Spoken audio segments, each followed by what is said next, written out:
ይሏል ይሄ ልጅ ጫዋነትን ሳያሳዩት ነው ያደገው ማለት ነው። አንቺም ደግሞ ቤተሰቦችሽ እየሰበሰቡሽ በጣም ስርዓት እንድትይዢ ወደ መስመር እንድትገቢ እንዲሁም ደግሞ ተይ እየተባልሽ እየተመከርሽ ቢሆንም ግን ከነሱ ሐሳብና ከነሱ ፈቃድ ውጭ ወጥተሽ እንደፈለግሽ ትሆኝ የነበረው አሳዳጊ በድሎች ሳይሆን ውስጥሽ ያለው መንፈስ ባለመታወቁ ነው ማለት ነው። ግልጽ ነው አይደል? ውስጥሽ ያለው መንፈስ ቢታወቅ ኖሮ ቤተሰቦችሽም ቶሎ ብሎ ጸበል ይወስዱሻል። ከዛ ታይ ከሚለው ቀጥሎ የሚሰጡሽ ትምህርት አለ አይደለም? ጠጭና አጫሽ ሆነሽ ገና ድንግልናሽ ሳይነክ በጊዜ ቆንጥጠው የሚያስተካክሉሽ እነሱም የገባቸው ቢሆን ኖሮ። ስለዚህ ቤተሰብ ሆኖ ቤተሰብ አሪፍ ሆኖ ልጁን ጥሩ አድርጎ እያሳደገ አሪፍ ትምህርት ቤት እያስተማረ ጥሩ ምግብና ጥሩ ልብስ እያለበሰ እንኳን ልጆቹ ያመልጡታል። ለምን ሲባል ባለመንቃቱ ምክንያት። ይሄ ግን እነሱ ጨካኞች ስለሆኑ ሳይሆን እነሱም ራሱ መያዛቸውን ያሳያል ለማለት ፈልጌ ነው አይደል? አዎ በጣም እግዚአብሔርን በጣም የከሌሎች ናት እኮ እንትን የተከበሩ ናት እኮ ምንም እግዚአብሔርን እኔ ከልጅነቴ ጀምሮ ጥሩ ነው። በጣም ጨዋ ናቸው እግዚአብሔር ይመስገን። ለሰፈሩ ማስታራቂ የሆኑ ሰዎች ናቸው። ግን እኔ ምን አውቃለሁ እኔ አሁን ነው ማለት በደንብ እንዳለኝ መረዳት ነው እንጂ የመንፈስ መፈንጫ የሆንኩት እንጂ እግዚአብሔርን ድሮ በፍጹም አይገባኝም። ግን ብዙ ጊዜ ራሴን ማጥፋት ስሞክር ሳስብ ምናምን ለምን ታማው ለምን እንዴት እታማለሁ ብዬ ራሴን ማጥፋት መሞከር የነበረው አሁን የከሌ ልጅ እኮ ነው የምባለው ብዬ ሳስብ ስለነበር እንጂ እንደው ምን ሆኜ ነው አስብ ላይ ልብስ እያጠብኩ ወይ ቤት እያጸዳዳው ምናምን የመምህር ግርማ ወንድሙን ነው የምሰማ የነበረው። ግን ከልቤ እንዳልሆነ ቤተክርስቲያን ሄጄ በስንጥር መሬቱን ስቆፍር ወጥቼ እንዴት እንደምዝናና እንጂ እግዚአብሔር ሰንበት ተማሪ ሆኜ አንድ ቀን እንደውም መዝሙር አስቀኛችንን ወጅጄ ይመስለኛል ከበሮ መደለቅ ነበር ስራዬ እንጂ ምንም ከቆሜ ብዬ በስርዓት እንግዲህ አቦይ ቤተክርስቲያን ሰው ብርሃን ሰንበት ትምህርት ቤቴን ስማ አንድ ቀን በስርዓት ወንጌል አድምጬ አንድ ስርዓት ያለው ነገር እንኳን አድርጋለሁ። እውነት መመስከር እንደዚህ ነው። እውነት እግዚአብሔርን በጣም እንገበገበው ለበስራቴ ስምና አሁን ያሉት እንኳን ሳይ ወይ መዳሪያ ያኔ እኮ እንደኔ ይሆናል እኮ አሁን ያለው ነገርና ከአብሮ አደጎቼ ጋር እናወራለን። ትዝ ይልሻል ያኔ እንደዚህ ሆነ ምናምን አቤት እግዚኦ ዛሬ ሲያዩኝ ይደነግጣሉና እብደትም ልካለው የኔ ከልክ በላይ ነበር። በጣም በነገራችን ላይ ሰው በጣም ወዶሻል። እውነቱን ዘረገፈችው እያሉ ነው። በቃ እንደዚህ አይነት ግልጽ የሆነ ማንነት ደስ ይላል።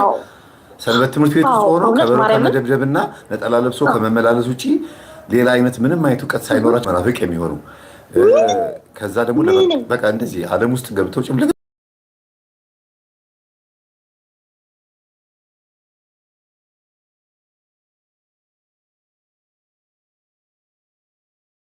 ሰንበት ትምህርት ቤት መስፈርት ቢወጣለት ደስ ይላል። ኮርስ የተማረች ንስሐ አባት ያላት ንስሐ የገባች ቅዱስ ቁርባን የምትቀበል ነው ሰንበት ተማሪ መሆን ያለባት ቢባል በስመ አብ በጣም አሪፍ ነበር ቢሆን። አሁን እኮ ነው አሁን እኮ ገብቶኝ እንጂ ስንወጣ ሁላችንም ጥብጥ እንደሆነ ብዙ ስታወራው እስቃለሁ። አንዳንዴ አጠገቤም ትመስለኛለህ። ይሄ ልጅነቴን ያውቃል። በተለይ ስለ ሰፈር ስታወራው ወይኔ በቃ ሰው ታውላይ ነው ይሄ ጥብጥ እንደሆነን መሳቅ መሄድ ወክ ማድረግ አንዱ ሸኝ ማምሸት ምንም ቤተሰብ የሚያውቀው ነገር የለምና በጣም ነው የሚያሳዝኑኝ ቤተሰቦቼ። እግዚአብሔርን በዚህ አጋጣሚ የኔ ታናሽ ደግሞ ራሄል ትባላለች። አሁን ነው ጉዳዩን አውርቼ ጨረስኩኝና እንደው በእግዚአብሔር አጸደ ማርያም ትባላለች። በጸሎት አስባት እሷም እንድቹ ስመክራት እኔ ዛሬ ተምሬ ገብቶኝ ስመክራት ስዘክራት የነበረች ገና በ18 ዓመቷ ይኸው አርግዛ ዛሬ ሁለተኛ ሳምንቷ ስትነግረኝ ገና ሽምግልና እንዲላክ ነገሮችን ቦታ ለማስያዝ እየመከርኩ ነው ይኸውልህ።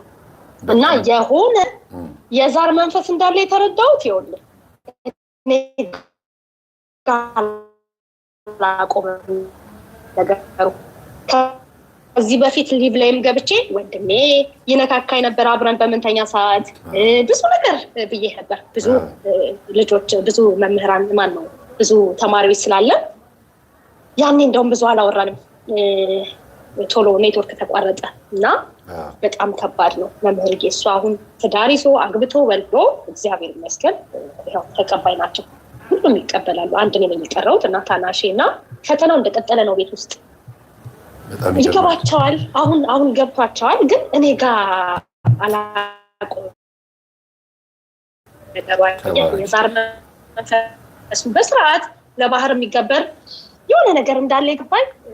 እውነት በጣም ከባድ ነው። እኔ ቀራኒዮ መድኃኒዓለም አድጌ እንኳን እንዳልኩ ነው ከዚህ በፊት እንዳነሳውልህ ያኔ ግቢያችን ውስጥ በጣም ከባድ ከሰዋሰው ብርሃን እንኳን የተወገዘ አንድ ደብተር አለ ግቢያችን ውስጥ እና ሰፈሩ ጤነኛ አይደል፣ ሰርቶ የማይባረክ ቡርክክ ያለ ህይወት ነው የሚኖሩት። አሁንም ድረስ ብታይ አንድ ገና በትምህርት ደህና ደረጃ የደረሰ የለ፣ በትዳር ጥሩ ኑሮ ያለው የለ።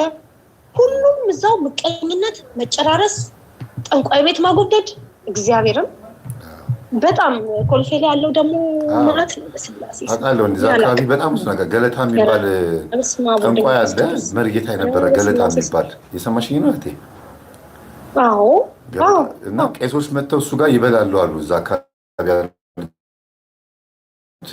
ከካህናት ገለታ የሚባል ጠንቋይ አለ፣ ይታወቃል።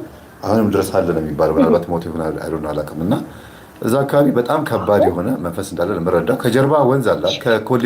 ከኮሌጁ ጀርባ ትልቅ ገደል ወንዝ አለ። ያው ትልቅ ትክክል። ብዙ ሰው እየተፈነገለ የሚወድቅበት ብዙ ነው። ክቺ አደባባይዋም ብዙ ጊዜ መኪና ይገለበጣል፣ ሰው ይሞታል። ወንድሜም አሁን ያልኩ ወንድሜም እዛችው ቦታ ላይ ደሙ ፈሷል። ባይገርምህ እግሩ መኪና ገጭቶት እና እኔንም ሊደግመኝ ነበር።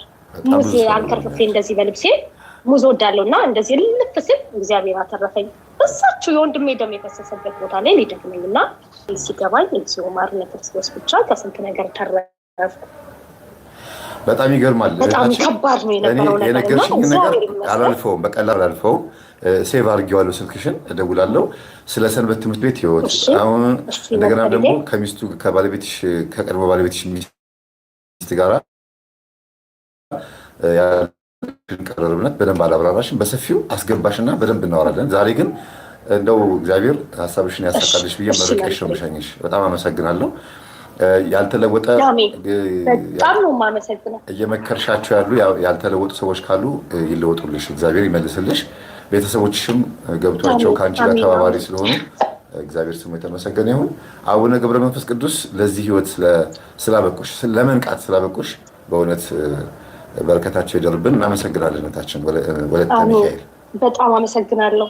ወለተ ሚካኤል በጣም አመሰግናለሁ። አጸደ ማርያም በጸሎት አስቡልኝ። በጣም አመሰግናለሁ። ደህና አደሩ። ሌላ ጊዜ በሰፊው እናወራለን። መምህርዬ 6 ደቂቃ ብቻ ነው የወሰደችው። ቤተሰቦች ይቅርታ፣ እኔን አካክሳለሁ። 6 ደቂቃ ብቻ ነው የወሰደችው። እሺ ቀጥይ። በጣም ይቅርታ በእግዚአብሔር። እሺ መምህር ቻው። በጣም ጥሩ። አንድ የሆነ በተለገ ታከለ ነው። ኧረ በእግዚአብሔር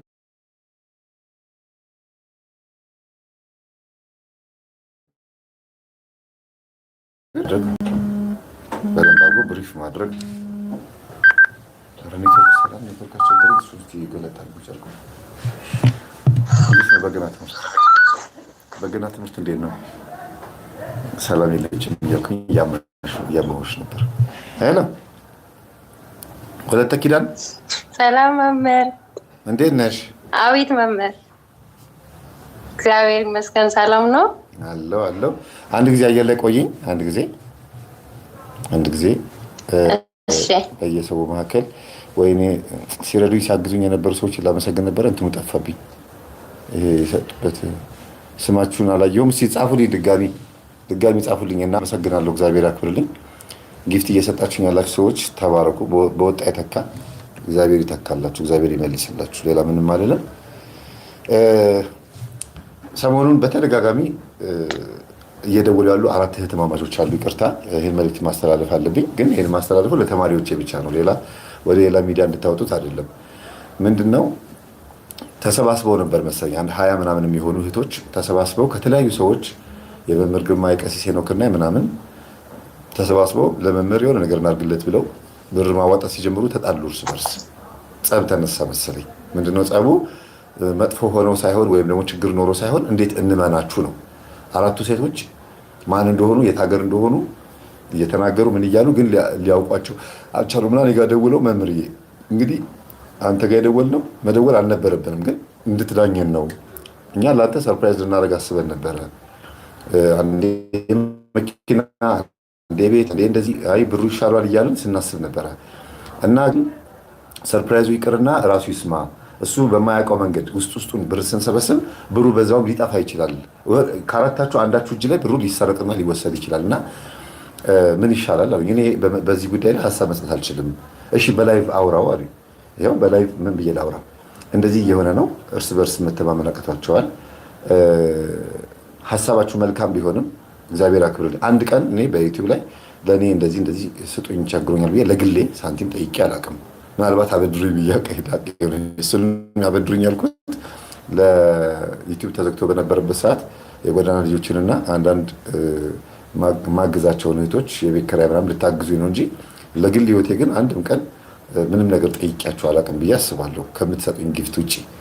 እና ሰዎች ቀና ሆነው እንደዚህ መልካም ነገር ሲያስቡ ከዛ ደግሞ በመካከላቸው ደግሞ ምን ይመጣል? አለመተማመን። ከምንድን ነው ይሄ ነገር የመጣው? በነገራችን ላይ እውነታቸውን ነው ያላመኑት ሰዎች። እነዛ ብሩን ብትወስዱብን ሲያሉት እውነታቸውን ነው። በጣም ብዙ በቲክቶክ እና በዩቲዩብ ላይ ሲከዳዱ ብሩን በሉት ሲባባሉ እንሰማለን። እና ሀሳቡን አይዲያውን ያመጣው ሰው ማን ነው ብለው ጠየቋት ልጅቷን። ልጅቷ ደግሞ እኔ ነኝ አለች። እና ከዛስ ጓደኞች እገሌ ገሌ ነን። የመምህርን ትምህርት ማዳመጥ ከጀመራችሁ ስንት ጊዜ ሆናችሁ ሲሏቸው አንዷ 6 ወር፣ አንዷ 5 ወር፣ 1 ዓመት አልሞላቸውም። ሁሉም አራቱም ሴቶች እና ጥርጣሬ ገባቸው። በዚህ ነው መሰለኝ። እና ልክ ናቸዋል ተማሪዎች፣ እናንተ ልክ ናችሁ። ከእናንተ ውስጥ እርግጠኛ ነኝ የነበራችሁ ካላችሁ እኔ ያለሁኝ እኔም ተጠራጠሬ ነበር ብላችሁ መጻፍ ትችላላችሁ። 20 ሴቶች በድብቅ ምንም አይነት ብር እንዳትሰበስቡ መምህርን ምክንያት አድርጋችሁ በመምህር ተስፋዬ ምክንያት ከተለያዩ የመምህር ተማሪዎች በቴሌግራምም ሆነ በምንም እዛም እየተሽለኮለኩን ብር ሰብስበን የሆነ ነገር እናደርጋለን ብለው ነው ያሰቡት። ያንን ደግሞ አልወደዱትም ተማሪዎቹ። የኔ ተማሪዎች አልፈልግም ነው የሚሉት። እና እግዚአብሔር ገስጸው በመካከላቸው የገባውን አለመስማማት እግዚአብሔር ገስጸውና እንዲግባቡ እንዲስማሙ አንድ የሆነ ወንድማችን ይባልና ምን ያህል ተሰበሰባችሁ ሲላቸው አይ ገና ነው፣ ምንም ያደረግነው ነገር የለም፣ የተወሰነ ነገር ነው። ግን 1 ዓመት ግዴታ ሊሞላን ይገባል ወይ?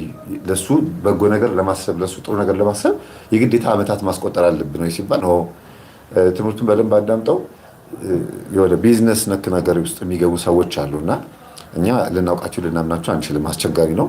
ስለዚህ መምህር በላይቭ ገብተህ በመምህር ተስፋዬ ስም በድብቅ በይፋ ሳይነገር በይፋ ሳይገለጽ በድብቅ ገንዘብ እየተሰበሰበ ስለሆነ ምንም አይነት ሳንቲም መዋጮ እንዳታደርጉ ብለህ ተናገር ማለት ለመምህር ሰበሰብን ነውና ብር አምጡ ብለው የሚጠይቁ እህቶች ከመጡ ገለጻ ሳይደረግ እንደዚህ ብለህ ተናገር።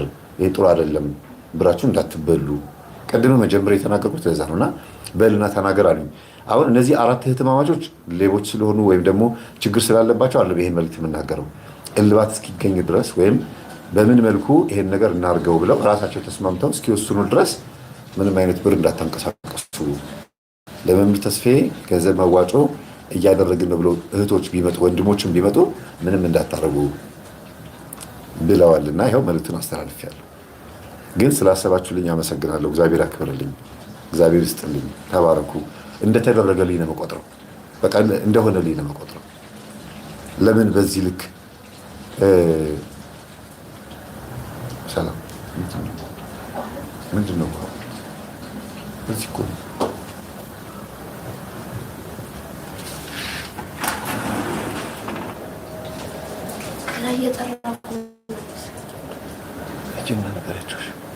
እናቱ በዛ ሰላም በዛ።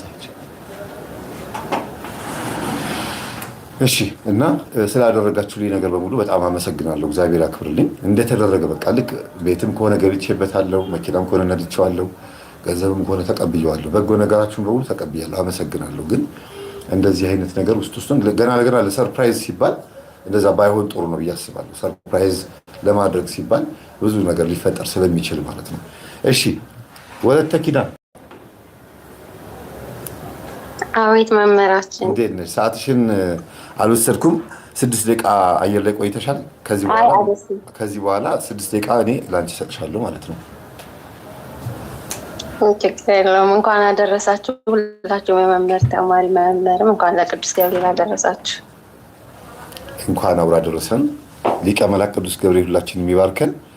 እሺ ሳባ ዮሴፍ በጣም አመሰግናለሁ። እግዚአብሔር አክብርልን። ከሳባ ዮሴፍ በፊት የሰጣችሁኝ ሰዎች በሙሉ በጣም አመሰግናለሁ። ተባረኩ። እግዚአብሔር ይስጣችሁ። እሺ እህታችን። እሺ መምህራችን፣ እኔ ባለፈውም ደውዬ ነበረ እና እንግዲህ ዛሬ ደግሞ ቅዱስ ገብርኤል ፈቅዶ ልጅ አብቻለሁ። ትንሽ ስለ ራሴ ልናገርና ማለት ነው፣ ግን ጥያቄ መጠየቅ ፈልጋለሁ።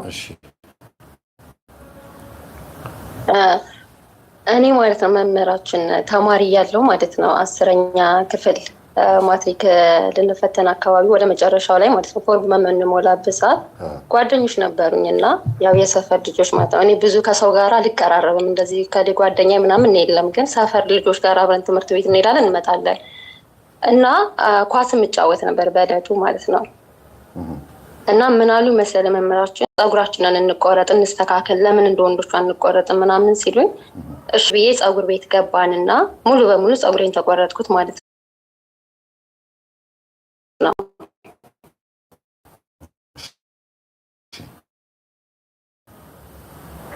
እና ፀጉሬን ተቆረጥኩኝና ያን ፀጉሬን የቆረጠኝ ልጅዮን የቆረጠኝ ሲጨርስ እነሱ ስለምን አትቆረጡ ምናምን ስላቸው አይ እኛ እንኳን አንቆረጥም አሉኝ ማለት ነው። እና እኔ ብዙም ቦታም አልሰጠሁትም ልጅነትም ስለነበርና ታውኩት ማለት ነው። እና ፀጉሬን እንዳልጣለው አውቃለሁኝ። ይሄን ለቤተሰብ ነው ማሳይልሽ ፀጉርሽ ምናምን እያለ ማለት ነው። እና እውነት ለመናገር ማትሪክ ከተፈተንኩ በኋላ መምህር ስደት የመምጣት ሀሳቡም አላማውም እቅዱም የለኝም በፍጹም ማለት ነው። እንዴት እንደመጣሁኝ አላቅም። ብቻ ማትሪክ ተፈተንኩኝ፣ ውጤት መጥቶልኝ ነበረ። ያው ሰነፍ ተማሪ ነኝ፣ ግን ያው ውጤት መጥቶልኝ ነበር። ግን አልተማርኩም። የተለያዩ ትምህርት ቤቶችን በግልም ገብቼ ነበረ። ግን ወደ ስደት መጣሁ ማለት ነው። እና አያቴን ደውዬ አረብ ሀገር ሂጂ ብላችሁኛል እንዴ ብዬ ጥያቄ ጠየኳት ማለት ነው። ታውቃለህ መምህራችሁ፣ አይ ከትምህርት ቤት መጥተሽ እኔ በቃ መሄድ ፈልጋለሁ ብለሽ እንዴት ፕሮሰሱ ለራሱ እንደተሳካ እውነት ለመናገር መምህር አሁን በጣም ጥያቄ ነው የሚፈጥርብኝ። እና በዙሪያ እግዚአብሔር ይመስገን በጣም መወዳቸው እንደዚህ መንፈሳዊ እህቶች አሉኝ፣ እንደዚሁም ደግሞ ወንድሞች አሉኝ ማለት ነው። እና ብዙ ጊዜ ይመክሩኛል። ወደ ሀገር የመግባት ፍላጎት አለኝ፣ ግን መምህር መግባት አልችልም ማለት አልችልም ስለ በቃ የሆነ ወደ ኢትዮጵያ መግባት ሳስብ የሆነ እንዴት ነው ተወልጄ ያደኩባት ሀገር አይደለችም የምትሰማኝ። የሆነ ባዕድ ነገር በቃ አይደለ የእንግዳነት ስሜት ነው ውስጤን የሚሰማኝና በጣም በቃ የብቸኝነት የባዶነት ስሜት ነው የሚሰማኝ። ምክንያቱ ምንድን እንደዚህ የሆነበት ምክንያቱ አላውቅም። እሱን ስትወጪ አማረሽ ግን በቃ ወደ ኢትዮጵያ እገባለሁ መምህር። ኧረ እኔ ምንም ጭራሽ አላማረርኩም። እንዴት እንደወጣሁም አላውቅም። በቃ እንዴት አረብ ሀገር እንደመጣሁ ምንም የማውቀው ነገር የለም። እዚህ ከመጣሁ በኋላ ነው ደውዬ አረብ ሀገር ሂጂ ብላችሁኛል እንዴ ብዬ ጠየኩት። ለምን እኔን ጭራሽ አይደለም አረብ ሀገርና የሆነ ሰፈር ላይ እኔ እንደዚህ ትሄዳለች ምናምን መባል ልጅ አይደለሁም። እቤት የምወጣነት ልጅ አይደለሁም። እንኳን አረብ ሀገር መጥቼ መኖር ምናምን እቅዱ ግን አሁን ላይ በጣም ነው ጭንቅላቴ ላይ ጥያቄ የሚፈጥርብ የሆነ ለመግባት በማስብበት ሰዓት ደግሞ እጅግ በጣም ይሆናል አይደል የባርነት በቃ የእንግዳ አይነት ስሜት ነው የሚሰማኝ። እና ምን እጠብቃለሁ መምህር አንዳንድ ጊዜ በቃ የሆነ ሰው አለ አይደለ የሆነ ሰው በቃ መጥቶ እጄን ጎትቶ ከሆነ ነገር አውጥቶ ይዞኝ የሚሄድ አይነት ስሜት ነው የሚሰማኝ። ልክ የሆነ በቃ መጥቶ እዚህ ቤት በቃ እኔ ቶሎ ብሎ እጄን ጎትቶ ትኬት ቆርጦ ምናምን ወደ ሀገር ይዞኝ የሚሄድ ሰው እንዳለ በቃ ልክ የዛ አይነት ስሜት ነው የምጠብቀው። ከማን ነው የምጠብቂው አላውቅም። እና በጣም ይሄ ነገር ጥያቄ እየሆነብኝ ያለው አንደኛ እዚህ በመምጣትሽ ማለትም ኢትዮጵያ በመምጣትሽ የማይፈልግ ይኖራል እንግዲህ ከመተትና ከዛር እንዲሁም ደግሞ ከአንዳንድ ነገሮች አንጻር ነው የምነግርሽ። እሺ ይሄንን ከዛ ከመንፈስ ውጪ ደግሞ ከስነ ልቦና አንጻር ደግሞ እነግርሻለሁ። ግን መጀመሪያ ነው የምጠራጠረው ባካ ከነበርሽ የእናትሽ ቤተሰቦች። ቆይ እስኪ ኔትወርክ እየተቆራረጠ ነው። ኔትወርክ ምንድን ነው? ሰላም በጣም ችግር አይ ይሰራል መምህር አንተ ጋር እኔ ጋር ነው እንጂ ጋር አይደለም። በጣም አይ እየረበሸኝ ነው ወደ ልክ ስገባ ማለት ነው። ያው ለኔ በጣም ቅርብ ነው ያለሁት እና ከቤተሰብ ጋር ከነበርሽ ወደ ሀገሯ አይመልሳት፣ አይኗን አንያት። በዛ ብንብላት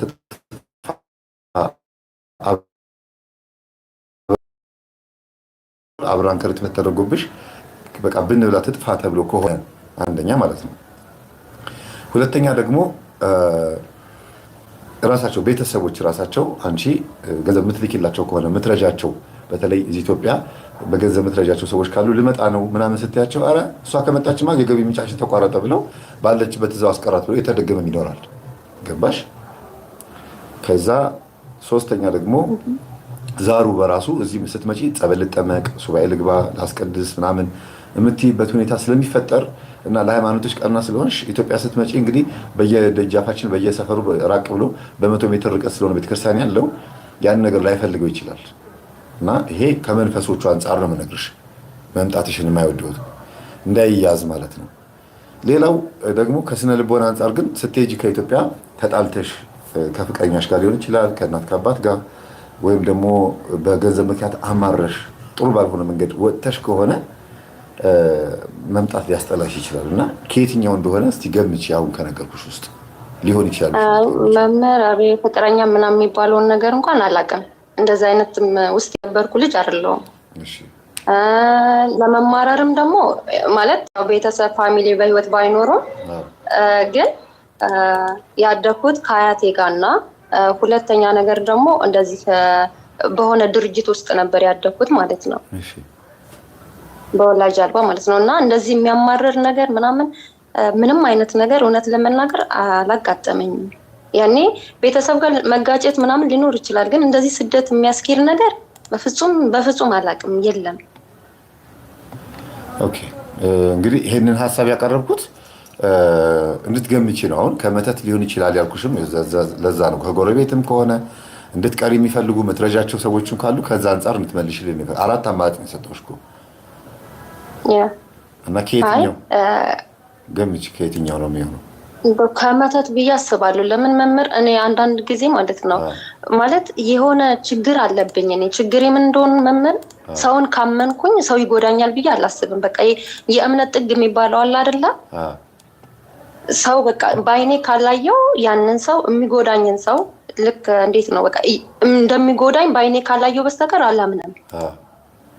ሰው እንደዚህ በእኔ ላይ ክፋት ያደርጋል ምናምን ብዬ አላስብም። ግን ብዙ ጊዜ አሁን እንደዚህ ብዙም ጸላይ አይደለሁም፣ ግን እንደዚህ በጸሎት በምናምን በማይበት በህልሞቼ እያንዳንዷ በማይበት ሰዓት እውነት ለመናገር ብዙ ጊዜ ከቤተሰቦች ጋር ነው የማየውና ውስጤ እግዚአብሔርንም በድየዋለሁ ብዬ አስባለሁ። ማለት እግዚአብሔር በአንድም በሌላም ይናገራል። ግን እኔ ምንድነው እንዴት ቤተሰቦች ይላል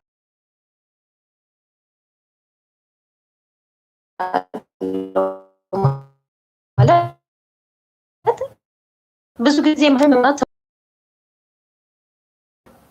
ጠበል ያቃቴ ትምህርት እየሰማው ገጠመኛውን እየሰማው መምህር ያቃቴ ነገር ምንድነው በቃ ቤተሰቦች እንዴ እነሱ አይደሉ እንዴ እንደዚህ ያሳደጉኝ የሚለው ነገር አለብኝ። ይሄ ነገር ይመስለኛል ይጎዳኝ። እስቲ እንኳን የሆነ እንዴት ነው እየቀጠቀጥኩኝ ከቤተሰብ የመጣ ብለን እንጠራ ይላ እና አንዳንድ ጊዜ ያንዳንዳችሁ ስማቸውን ጠርቼ ስቀጠቅጥ ውስጤን በጣም ቅርር ይለኛል። እንዴት እነሱን ስማቸውን ጠርቼ እቀጠቅጣለሁ? እንዴት እሷን እንደዚህ ስሟን እጠራለሁ? ወይኔ ፈጣሪ ይቅር በለኝ እላለሁ። እየቀጠቀጥኩኝ አቁሜ ፈጣሪ ይቅር በለኝ ብዬ የማለቅስበት ሰዓት አለኝ። ስለዚህ አሁን የምጠረጥሪው መተት ሊሆን ይችላል ነው? አዎ መተት የዛሩ መንፈስ አለ፣ ግን የመተቱ ብዬ አስባለሁ። ምን እርምጃ ወሰድሽ? እስቲ አሁን እንደዚህ ሲደብርሽ እንዲህ አይነት ስሜት ሰማሽ፣ ምን እርምጃ ወሰድሽ? ማለት ያለውበት ቦታ ላይ መምህር ምንም አይነት ማለት አረብ ሀገር ስለሆነ ከጸሎት ከመጸለይ በስተቀር ምንም አይነት ነገር ላደርግ አልችልም። ለምን ወደ ራሱ ለመግባት ፓስፖርት ያስፈልገኝ ነበርና እውነት ለመናገር የተሳካልኝ ከ3 አመት በኋላ ነው። ከ3 ከ4 አመት በኋላ ማለት ነው ፓስፖርት ለማውጣት የብዙ ሰዎች ሲመጡ የኔ ፓስፖርት አልመጣ ብሎ ከ4 አመት ምናምን በኋላ ነው ፓስፖርት ለራሱ የተሳካልኝ ማለት ነው። እና ብቻ አላውቅም። እንደዚህ እናድርግ። እኔ አሁን አንቺ የምትይው ነገር የተረዳሁት ቅድም በነገርኩሽ አንጻር ይሆንና ከአማራጮች ውስጥ ግን መተቱ ላይ ነው ያተኮርሽ። መተቱም ከሆነ ደግሞ ወደዚህ ሀገር እንዳትመለስ በሄደችበት ትጥፋ ተብሎ የተደረገ አብራንከርት ካለ ወይም ደግሞ የምትረጃቸው የምታግዣቸው ሰዎች ካሉ ገንዘብ የምትልኪ ከሆነ መላክሽን እንድታቆሚ ለመምጣትም ካሰብሽ ደግሞ ቁርጥ ውሳኔ ወስነሽ መምጣት የሚለው ነገር እንዳንድ ይውሰጁ። ሌላ ግን ዝም ብለሽ ይህን ስሜት በቃ ስበሪውና ወደ ኢትዮጵያ ሄጄ ተጠምቄ ንስሐ ገብቼ ቅዱስ ቁርባን ተቀብዬ ምናምን የሚል መንፈሳዊ ዓላማ ይዘሽም ከሆነ ያንን ዓላማሽ እንድታሳኪ ስለማይፈልግ ወስኝበት፣ በቃ ቆረጭና ወስኝበትና መጥቼ እመለሳለሁ የሚል ነገር አዘጋጅ። እመለሳለሁ፣ ተመልሼ እመጣለሁ። ከዛ ከመጣሽ በኋላ እንግዲህ የምትወስኙ አንቺ ነሽ። መቼም አትመለሺ ወይም እንደዚህ አድርጊ የሚልሽ የለም። ግን ከዛ አንጻር ቶሎ ወስኝ ነው። ውሳኔሽን ደግሞ አክብሪው። እኔ አሁን ለምሳሌ ለጻፍኩት ነገር በጣም ተገዢ ነኝ። እጽፋለሁ፣ ብዙ ጊዜ ለጻፍኩት ነገር ተገዢ ነኝ። ይሄን አረጋለሁ ብዬ ካሰብኩኝ አረገዋለሁ። ያንን ነገር ማድረግ አለብኝ። ለምን ላደርገው ነው የጻፍኩት? ለምንድን ነው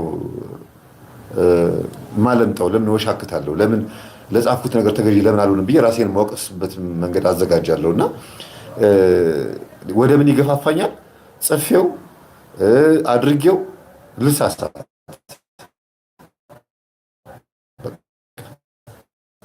ልሳሳት አሁን ለምሳሌ እናትሽ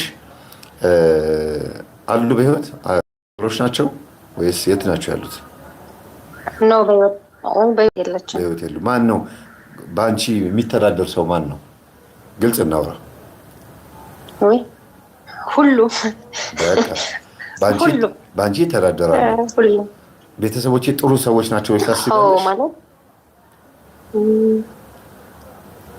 አይ እሺ፣ አዳምጡ የምትያቸውን ትምህርት ያዳምጣሉ? ጥሩነታቸው ምኑ ላይ እንደሆነ አላውቅም። ኖ አዳምጡ የምትያቸውን ገጠመኝ አይሰሙም። እሺ ሲስተር አሁን ያላቀውቴ አንድ እህት ያለችኝ አንድ ብቻ ናት። ሲጀመር እህቴ አንዲት ናት። እሱ አሁን እግዚአብሔር ይመስገን ትምህርት እየሰማች ነው። ከዛ በተረፈ ግን ትምህርትም አይሰሙም እስቲል ማለት ነው። እኔ አክስቴ ለራሱ ቤተክርስቲያን አትሄድም። መምህር በጣም የሚገርመው ነገር እኔ የማስታውሰው አያቴ ትንሽ አይኗን አሟት እንደዚህ ኦፕሬሽን ልትሆን አይኗን እንትን ብላ ለሕክምና ሰፈራችሁ መድኃኒዓለም ቤተክርስቲያን አለና ተሳለች። አያቴ አይኗ ካየ ለ7 ቀን መድኃኒዓለም መጥቼ ይሳለማለሁ ብላ ማለት ነው። የ5 ደቂቃ መንገድ ነው ቤታችንና ቤተክርስቲያኑ ማለት ነው። እና 3 ቀን ቤተክርስቲያን መድኃኒዓለም ሄዳ በ4ኛው ቀን አያቴ አይኗ ሲድን አይ በቃ ከዚህ በኋላ እንኳን ቤተክርስቲያን አልመጣም ማለች። እስቲል እንኳን ታማ እንኳን ጸበል መጸበል አትወድም። ጸበል ቤተክርስቲያን እንደዚህ ጸበል መሄድ ቤተክርስቲያን መሄድ በፍጹም እሱ አይታሰብም በፍጹም። እንደውም የሆነ አሁን የአባን ትምህርት ሲስተር የመምህር ግርማን ቪዲዮዎች ምናምን ፈውሶችን ቤት ውስጥ ከፍታ ስታይ አንዳንድ ጊዜ ሰፈራቸው ሌላ ነው። አክስቲን እሷ ጋር መታ ምናምን ስታይ የሆነ ሰዓት ላይ አዩና ለምን ቡና ትጠጫለሽ? መምህር ደግሞ ያልከው ነገር አለ አዳልሞቴ ያለበት ቤት ቡና ባይጠጣ ጥሩ ነው እና ለምን ቡና ትጠጫለሽ? ይሄ እኮ መንፈሱ ነው፣ የአዳልሞቴ መንፈስ ቡና ያስጠጣል ምናምን ብዬሽ ነው። አይ እሱ እኮ እኔ ጋር የለም ነው ያለችኝ። እሱ እኔ ጋር የለም ነው ያለችኝ። እና አንቺ ጋር እኔም እንደዛ ነው ያልኩት። ማን ነው ያለው ታዲያ ለምን ትጠጫለሽ ስላት አይ እኔ ጋር እንዴት ይመጣል ነው ያለችኝ። ማለት ይሄ እንዴት ነው በየዋህነት በቃ እኔን አይነካኝም የሚባለው ነገር አለ። የዋህነት ነው ግን በእርግጥ የዋህነት ነው። ግን እኔ አንድ ሌላ ደግሞ ብነግርሽ ከመንፈስ ውጪ ከስነ ልቦና አንጻር ብዬ ነገርኩሽ ምንድን ነው ድንገት ትምህርቱን ያልጨረሰ ልጅ ካለ የምታስተዳድሩ ለምሳሌ እንዲማር ገንዘብ በየጊዜው የምትልኪለት ሰው ካለ ያ ገንዘብ የምትልኪለት ልጅ እንትን ሊል ይችላል፣ ትምህርቱ ሊቋረጥበት ይችላል የሚለው ሀሳብ በውስጥሽ ካለ እውነት ነው፣ ትክክል ነው። እንትን ሊል ይችላል፣ ሊከብድሽ ይችላል። ትምህርቱን እንደዚህ የሚጨርስ ምናምን ሳይሆን የምረዳው ሰው አለኝ ማለት አሁን ለምሳሌ ሲስተር ምናምን ልረዳ እችላለሁ ካለው አንፃር ማለት ነው። ግን የሚገርመው ነገር መምህር በጣም ከገረመኝ ራሴን ከታዘብኩኝ እግዚአብሔር ይስጠውና አንድ ወንድማችን በጣም የሚመክረኝ ወንድማችን ማለት ነው። ልክ በቃ ካንተ ቀጥሎ እሱ እጅግ በጣም ልክ እንዴት ነው መምህር መሰረት የሚያስዝ ወንድም አለ አይደል? አንድ ማህበራችን ላይ መሰረት የሚያስይዘን ወንድማችን ነው እና እግዚአብሔር ይስጠው እና እሱ ልክ በቃ ገንዘብም እንዴት ማስቀመጥ እንዳለብኝ በጣም ይመክረን ነበር። እኔንም ሳይሆን ሌሎቹንም እህቶቻችን እና አጠራቅሜ ገና ብሩን አላኩትም ነበርና ከኔ የማይጠብቁ ሰዎች ማለት ነው መምህር ከኔ በፍጹም እኔ ከነሱ የምጠብቅ ነኝ። አረብ ሀገር እየሰራሁ እኔ ከነሱ ጠብቃለሁ፣ እነሱ በፍጹም ከኔ አይጠብቁም ማለት ያላቸው የህይወት ደረጃ ማለት ነው። እንደዚህ ነው መናገር አልችልም እዚህ ጋር እና ደውለው የጠየቁኝ ብር ግን በጣም ማለት መንፈሱ ምን ያክል እንደሚያሽኮሽክም በጣም ነው የገረመኝ። ደግሞ አስበው ነው በቃ ያንን ብር በኢትዮጵያ ምን ያክል እንደሆነ አስበው ነው የጠየቁኝ እኮ። ስታገኚ ገንዘብ እጅ ሲገባ ሁለት አይነት አጠያይቃል። አንዳንዶቹ በጣም በሚያሳዝን መልኩ ታሟል፣ ተጎድቷል ተብሎ ይነገርሻል። ይሄንን ብር ግን ለዚህ አድርገዋለሁ ብለሽ ለራስሽ ልክ ማሰብ ስትጀምሪ ገንዘቡ የሚወጣበትን መንገድ ያመቻቻል። አንዳንድ ደግሞ በጣም የሚገርምሽ ልክ ገንዘብ የምታገኝበትን ቀን ጠብቆ በዛው ቀን ወይ በዛው ሳምንት ወይ በዛው 2-3 ቀናት ውስጥ ብሩን የሚጠይቅሽ መንፈስ ሰዎች በእነሱ ላይ አድሮ ይመጣል። ከአንቺው ነው ግን የሚነሳው። ከአንቺው ተነስቶ እነዛ ሰዎች ላይ አድሮ ብርሽን ይቀማሻል። በፍጹም ገንዘብ እናገኘሽ የማያውቁ ሰዎች በቃ ለራሴ የሚባል ነገር የለም መምህር፣ እውነት ለመናገር ማለት ነው። እኔ አረብ ሀገር ስመጣ እግዚአብሔር በሚያውቀው 18 ዓመት አይሞላኝም። 18 ዓመት አይሞላኝም። በጣም ህፃን ነኝ ነው የመጣሁት። ግን እዚህ ሀገር አሁን ከመጣሁኝ ስንት ዓመት ሊሆነኝ ነው? 2006 አካባቢ ያልቅ ሲል ነው የመጣሁት በኢትዮጵያ ማለት ነው። 2006 ግን ያ በኢትዮጵያ 2006 12 ዓመትሽ እኮ ማለት ነው አይደል? 12 ያው ግን የሚገርመው ነገር መምህር የሆነ ነገር እገዛለሁ ብዬ በቃ የሆነ ነገር አደርጋለሁ ለኔ በፍጹም አይታሰብም። ማለት እዚህ ብዙ አረብ ሀገራቶች ሊኖሩ ይችላሉ፣ እንደኔም አይነት ህይወት የሚያሳልፉ ሊኖሩ ይችላሉ፣ አላውቅም። ግን በቃ አይደል እንዴት ነው መምህር ሰርቼ የሆነ ነገር እገዛለሁ ልክ እንደ ሰው ጭራሽ እንደዚህ እንደ ሰው ቦታ መግዛት እንደ ሰው ይሄ እንደዚህ አይነት እሱን ነገር በፍጹም አይታሰብም። ለምን እሱ አይታሰብም? በቃ የሆነ ነገር ካሰብኩኝ አይሳካም። ገንዘብ እስቲል እንኳን ብሩን ይዞ መምህር ለማድረግ በፍጹም በቃ የለም፣ አይታሰብም። ገንዘብ ይዤ በቃ የሆነ ማለት አላውቅም እጅግ በጣም ትልቅ መከራ ነው የሚመጣው። በቃ የሆነ እንዴት ነው በጣም ትልቅ ነገር ችግር ውስጥ ነው የሚያስገባኝ። እንደውም ሲይዝ ሁሉ በቃ ይጨንቀኛል። አሁን ላይ ብር ሲይዝ እጄ ላይ በቃ እጄ ላይ እንዲቀመጥ ገንዘብ መያዝ አልፈልግም። ለምን ከያዝኩት እኔ ጋር አይኖርም። በቃ ለምንም ነገር አልጠቀምበት። እሺ፣ ስለዚህ ምንድነው አሁን ጠቅለል ሳረግልሽ እስካሁን ድረስ 16 ደቂቃ አውርተናል እኔና አንቺ። ምንድነው ትልቁ ጉዳይ ማለት ነው? አንቺ አረብ ሀገር ከሄድሽበት ሰዓት ጀምሮ እስካሁን ድረስ ያለውን ካልኩሌት የምታረጊው ምናልባት 5 ዓመት 6 ዓመት ያክል የሰራሽው ገንዘብ የት ገባ ቢባል ቤተሰብ ስረዳበት፣ እኔም የፈለኩትን ገዳማት ስረዳ፣ የሆኑ ሰዎች ሳረግ፣ መሬትም ገዝተሽ ከሆነ የሆነ ነገር አድርገሽም ከሆነ ብቻ ይሄን አድርጊበታለሁ ያለሽ። ቀሪውን ግን 6 ዓመትና 7 ዓመት ግን ገንዘቡ የት እንደገባ ማወቅ ትችላለሽ። ለምን እድሜሽም ከፍ ስላለ 18 ዓመት ሳይሞላሽ ከሆነ የሄድሽው ትንሽ እድሜሽ ከፍ ሲል ታስተውያለሽ እኮ ለማየ አባዬ ለወንድሜ ምናምን ብለሽ ትይው የነበረው ነገር ያዝ ማድረግ የምትችይበት ጊዜ ላይ የምትሆኝበት ጊዜ ላይ እና አሁን በብዛት ጨረሰብኝ ብለሽ የምታስቢው የትኛው ነው? እርዳታ ነው ለቤተሰብ የምትልኪው ነው ወይስ ገንዘቡን ምንድን ነው የምታረጊው? እስቲ ለቤተሰብ ማለት እርዳታ በጣም ነው በቃ ማለት ለቤተሰብ ነው በቃ የምረዳው። እሺ በቃ ችግራቸው አያልቅም መምህር፣ እውነቱን ለመናገር ማለት አያልቅም። አንቺ ባትልኪላቸው እኮ ይሞታሉ ማለት አለ። አሁን አንድ አረብ ሀገር ያላችሁት እህቶቻችን አንድ ያላስተዋላችሁት ነገር አለ። አዲስ አበባና ኢትዮጵያ ያሉት ሰዎች እንዳትጣሉኝ፣ እንዳትቀየሙኝ፣ ለምን መምህር እንደዚህ ትላለህ እንዳትሉኝ። እኔ እናንተን እያልኩ ሳይሆን ወይም ደግሞ ችግር እየፈጠርኩ ሳይሆን ከአረብ ሀገር ቤተሰቦቻችሁ ወይም ልጃችሁ ወይም ደግሞ እህታችሁ ስትመጣ አንድና አንድ መጀመሪያ ጸበል እንድትሄድ አትፈቅዱላትም፣ እንድትረጋጋ አትፈቅዱላትም። እጇ ላይ ያለውን ገንዘብ ለምታዩት ይሄ የታወቀ ነገር ነው እና እሷ ገንዘብ ባትልክና አረብ ሀገር ባትሄድ እንዴት ነበር የምትኖሩት? ያንን ማሰብ አለባችሁ። ተፍጨርጭራችሁ እንደምንም ብላችሁ ዛም እያላችሁ ትኖሩ ነበረ። እሷ ግን የራሷን ህይወት ሳትኖር እናንተን ስታግዝ ቆየች እና መቼ ነው ታዲያ ለእሷ የምትኖሩላት ሲባል እናንተም የላችሁም። በየጊዜው ለምሳሌ 10 ሺህ ብር ብትልክ 10 ሺህ ብር ቤት ውስጥ ብትንትን ትላለች። 20 ሺህ ብር ብትልክ ብትንትን ነው የምትለው ገንዘቧ። ያቺ ገንዘብ ለሽሮና ለበርበሬ ወይም ለትራንስፖርት ምናምን ታልቃለች። አጠራቀምኩኝ ብላ ወይም አስቀመጥኩ ብላ የምትለው ገንዘብ አይደለም፣ የተበተነ ብር ነው። አስቀምጡልኝ እንኳን ብላ የላከችው ገንዘብ የተከዳች በጣም ብዙ የተከዱ እህቶች አሉ። ከቤተሰብ ከእናትም ከወንድምም ከፍቅረኛም የተከዱ አሉ። ግን እባካችሁን ህይወታቸውን ይኖሩበት። በቃ ለራሳቸው መኖር ይጀምሩ። እነሱ ገንዘብ ባይልኩላችሁ ኖሮ እንዴት ትኖሩ እንደነበር አስቡና እሱን ስራ ጀምሩት። በቃ በዚህ እሰራ ነበረ ብላችሁ የምታስቡትን ስራ አስቡት። እነሱም ህይወታቸውን ይኖሩበት። እኔ ይሄን ነው ልናገር የምችለው። ያስተማርሽ ያለሽው ወንድም ካለ ማስተማርሽን ቀጥይና አስመርቂው። ከዛ በኋላ ህሊናሽ ይርካ። ግን የምታስተምሪ ወንድም ከሌለ አሁንም ይማረኝ አሁንም ገንዘብ በመላክሽ የሚጠቀሙ ግን ባለመላክሽ የሚጎዱ ከሌሉ ማቆም አለብሽ። የራሳቸውን ስራ እየሰሩ ከሆነ ማቆም አለብሽ። የእውነቴን ነው የምናገረው። ቢያንስ ከዚህ በኋላ 1 ዓመት ሰርተሽ ገንዘብ ያዥና ወደ ሀገርሽ ግቢ። ያቺ 1 ዓመት የምትሰራት ገንዘብ የምትጠቅም ሆነ አይደለም። ቢያንስ እንኳን ኢትዮጵያ ከዚህ በኋላ ገባለሁ ይሄን ሰርቼ ገባለሁ ብለሽ እንድትይ ነው። ገንዘብ ስትልኪላቸው ስለማያጠራቅሙና ማለቂያ ችግራቸው ማለቂያ ስለሌለው ከአረብ ሀገርም ኢትዮጵያ መተሽ ልታያቸው አትፈልጊም። ለምን? ተናደሽባቸዋል። ወይ አልተማሩ ወይ አልተለወጡ የሚለው ነገር ጭንቅላትሽ ውስጥ አለ። ትበሽቂያለሽ። በስልክ ስታናግሪያቸውም ያበሽኩሻልና ሄጂ አሁን ምን 1 ቀን ወይ 2 ቀን እንዴት ነሽ ደህና ነሽ ምናምን ብላችሁ ተቃቅፋችሁ ሰላም ብትባባሉ ነው። ከዛ በኋላስ በ1 ሳምንት ውስጥ የሚሰለቻችሁ ቤተሰቦች አሉ። እኔ አንዱ አውቃለሁ።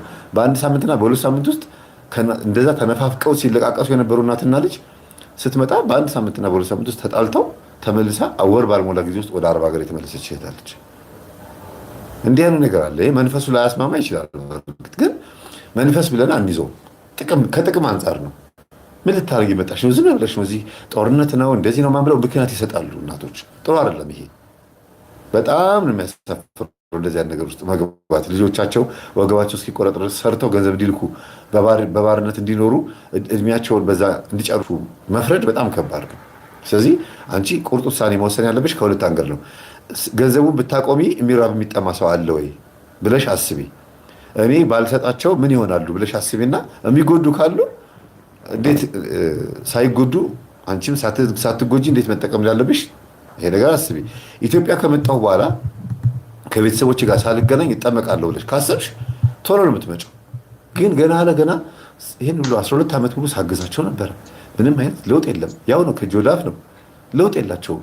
አሁንም ብሄድ ከእጄ ነው ገንዘብ የሚጠብቁት ምናምን ብለሽ የምትጨናነቂ ከሆነ አትመጭም። ሀሳቡ ራሱ ይይዝሻል፣ መንፈሱም ያግዛል።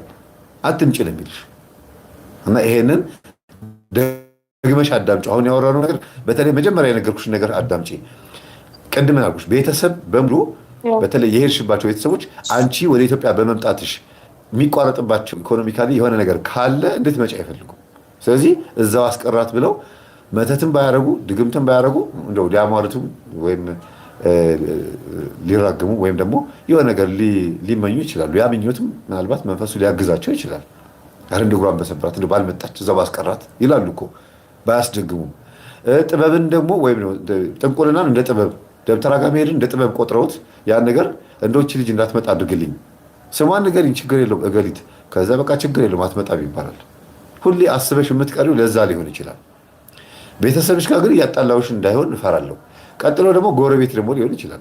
ኖ መምህር፣ አይ ኖ እንደዛ አይደለም። አይ ልክ ነህ ማለት እኔ ማለት ነው። በጣም ከሚገርመው ነገር እንደውም አሁን ላይ በጣም ከሚሰለቸው ነገር ማለት ነው ያው ብዙ ጊዜ የአረብ ሀገር እህቶቼ መቼ ነው ወደ ሀገር የምትገቡት ስንባል በቃ አዲስ ዓመት መስከረም ሀገር እገባለን እንላለን እና ራሴን በምንድን ነው ያዝኩት? የኛ መስከረም መቼ ነው የሚያልቀው ብሎ ብዬ ራሴን አስቤያለሁ። ማለት የኛ መስከረም መቼ ነው የሚመጣው? ለምን ሁሌ መስከረም እንላለን አዲስ ዓመትን ወደ ሀገር ለመግባት ማለት ነው አብዛኞቻችን፣ ግን አንገባም። እኔም ከነሱ ውስጥ አንዷ ነኝ። በቃ ይሄ ምንድነው ሀሳብ ብቻ አይደለም። እኔ እኮ አስቤ ወስኜ መምህር አስቤ ወስኜ የመጨረሻው ደረጃ ላይ ስደርስ ማለት ነው የሚሄድበትን ቦታ ላይ እንትን ወረቀቱን ቀርጫለሁ። ግን ቆርጬ በቃ ወስኜ ለመሄድ ወስኜ ጓደኞቼ ሲገቡ እኔ ቀርቻለሁ። እነሱ ስቲል አሁን እንግዲህ ከ4 ዓመት ከ5 ዓመት በፊት ሀገር የገቡ እህቶች አሉኝ።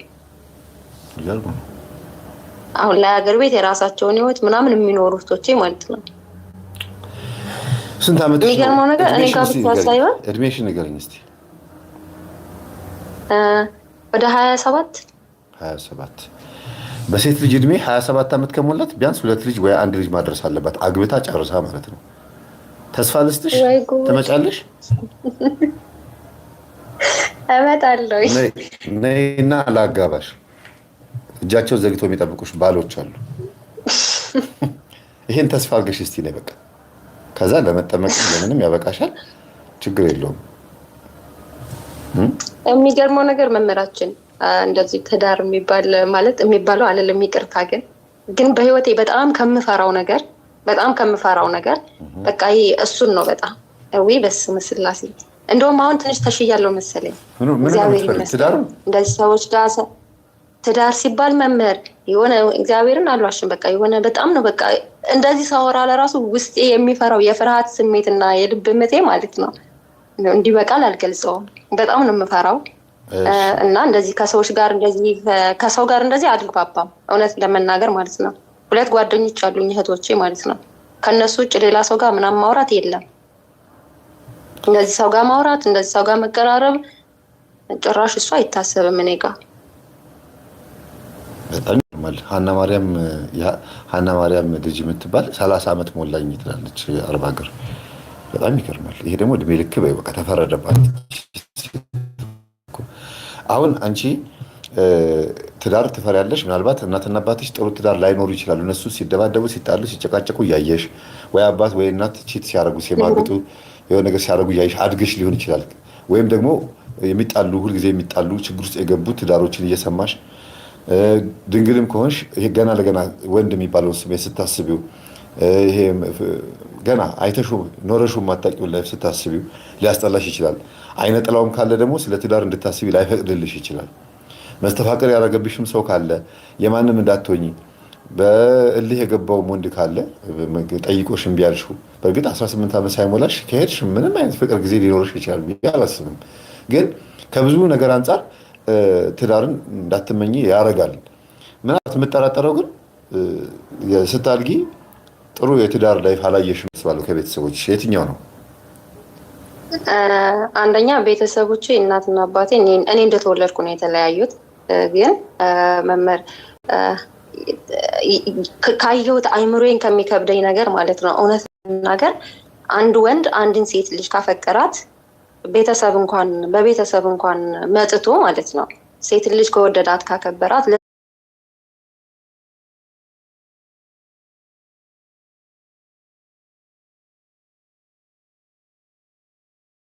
በቤተሰብ እንኳን መጥቶ ማለት ነው ሴት ልጅ ከወደዳት ካከበራት ለዚህ ነገር ያስቡ ማለት ነው።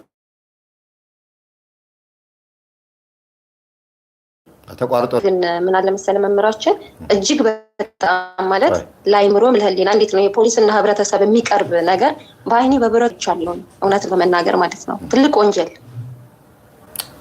ለዛውም አይኔ እያየ ማለት ነው። ኔትወርክ የተቆራረጠብን እና እሱን ነገር ሳስበው ኔትወርክ ችግር ነው እኮ ምንድን ነው? እሺ ተፈታተነ እኮ ምንድን ነው? ቴሌዎች በስሜ ችግር እየፈጠሩ ነው እንዴ? እኔ እኮ ግራ ገብቶኝ ነው። ስሜን ቀይሬ ዋይፋይ ላስገባ እንዴ? በሌላ ሰው ስም ይሻላል። በማን እንደገባው ስለማያውቀው ምንም አያደርጉኝም። በቃ እንደዛ ነው የሚሻለኝ። በፍጹም ሳፋሪኮምማ እንዴ አሳልፌ መረጃዬን ለኬንያ አልሰጥም። ኢትዮጵያ እንደፈለገች ታርገኝ። ሳፋሪኮም የኬንያ ስለሆነ አስቡት፣ መረጃችንን በሙሉ ለኬንያ እየሰጠን ነው። ከባድ ነው። እሺ ቀጥዬ ነህ። አሁን ሰርቷል መሰለኝ። እና ማለት ያየሁት ነገር አለ በልጅነት አይምሮም እና ደግሞ እስካሁን ድረስ ትንሽ አምኖ ለመቀበል የሚከብደኝ ማለት ነው። ማለት እንዴት ነው እነሱ ፍቅር ሲሆኑ ግን ተጽዕኖ እኔ ጋር ፈጥሮብኛል። ይሄ እንዴት ነው የስነ ልቦና እንትኑን በጣም ፈጥሮብኛል። እዚህ ጋር እንደዚህ ብዬ ባወራው እርግጠኛ ነኝ አንዳንድ የሚሰሙ ሰዎች አሉና ለዛ ትንሽ ይከብዳልና ያ ነገር አለ እጅግ በቃ እንዴት ነው እድሜ ልክ የሚያሳስር ስርዓት ሁሉ የሚፈጥር ወንጀል የተሰራበት ቦታ ላይ ነበርኩ። ስለዚህ ያ ነገር ተጽዕኖ ፈጥሮብኛል ብለሽ ታስቢያለሽ? ወይ መምህር በጣም ማለት እንዴት ነው መምህር? ለምሳሌ እንደው ነገሮችን እንትን ስል አሁን ለምሳሌ እናት ወይም ደግሞ አባት በልጁ ላይ ከባድ ወንጀል ቢፈጽም በሴት ልጁ ላይ ወይ ወንድ አባት ወንድ ልጁን አስገድዶ ቢያስደፍር ወይም እናት እንደዛ አይነት ነገር ብታስደረግ ምን አይነት ልጆች ምን አይነት ዲና እንደሚኖራቸው ይገባል ብዬ አስባለሁ። ያ ነገር ደግሞ ዝሮም ደግሞ በራሴም ላይ የተፈጠረም ነገር ነው። ሶስቱ ነገር ትንሽ አይዞሽ ነይና እናወራለን። ምናልባትም በስልክም የምናወራው ነገር ካለ መምጣት የምትችይበት ወይ በውስጥ ባወራ ደስ ይለኛል። መምህር ባርጊዋለሁ መምጣት የምትችይበትን መንገድ ሙሉ እኔ እንትን እልሻለሁ። እሺ አስተካክላለሁ። ግን ምንድነው ለመምጣት ካሰበ ውስጥሽ ቶሎ ብለሽ ወስኝና ቶሎ መምጣት ነው። በቃ ተሳፍሮ መምጣት ነው የሚለው ነገር አቅልዩ። ይሄ ፕሮሰስ አታብዥበት። በቃ በአውሮፕላን ተሳፍሮ ኢትዮጵያ መውረድ ነው፣ ከዛ ጸበል መጠመቅ ነው። ምንድነው ማካብደው ብለሽ ነገሮችን ቀለል ማለት ነው። የእውነት ጸሎት አድርግልኝ እግዚአብሔርን ማርያምን እግዚአብሔርን እኔ ማለት እንዴት ነው አንዳንድ ጊዜ ነገሮችን በቃላት መግለጽ የማንችለዋል አይደል? መብርሃን ምስክሬ ናት። ወደ ሀገሬ መግባት እፈልጋለሁ፣ ግን እግዚአብሔርን መምህር በጣም የያዘኝ ነገር አለ። በቃ የሆነ እንዴት ነው ትልቅ ሰንሰለት ታስሬ የሆነ አንዳንድ ጊዜ ጭልም ያለ በቃ እንዴት ነው የሆነ ገጠመኝ አቅርበ ነበር። የሆነች እህታችን ራሷን የማታውቅ ግን ድቅድቅ ባለ በቃ ሁሌ የሚታያት ጨለማ ውስጥ ናት። ራሷን እንደ ህፃን ነው እንደውም መጨረሻ ላይ እንደዚህ አይነት ውስጥ ነበርኩ እንዴ መውለዷን ሁሉ የማታውቀው እህታችን አለች አይደለ? አንዳንድ ጊዜ እሷን ሳስበው ራሴን አያለሁ። የሆነ ነገር ብቻ ተሳስሬ ቁጭ እንዳልኩኝ አውቃለሁ።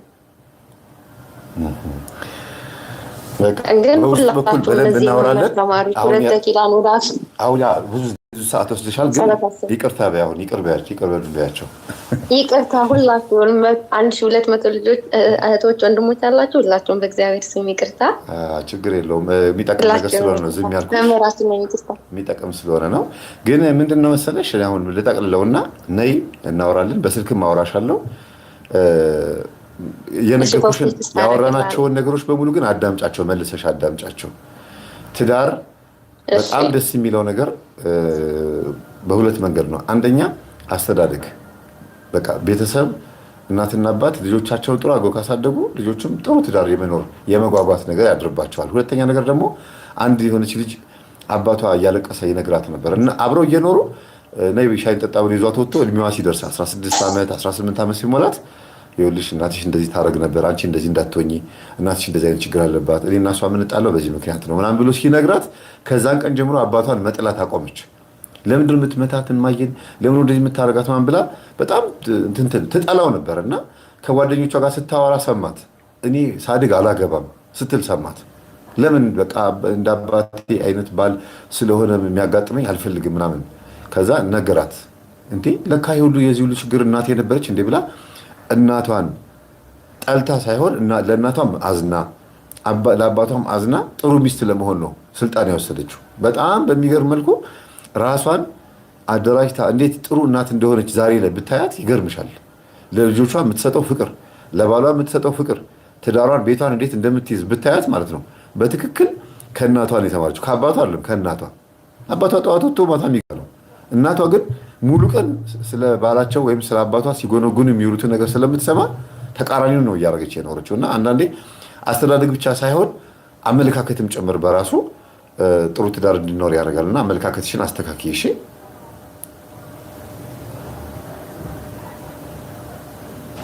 አለሽ አለው መምህር። እሺ እሺ፣ አመሰግናለሁ። ሰላም ሁኚ። እደውልልሻለሁ። እሺ እሺ፣ እግዚአብሔር ይስጥልኝ።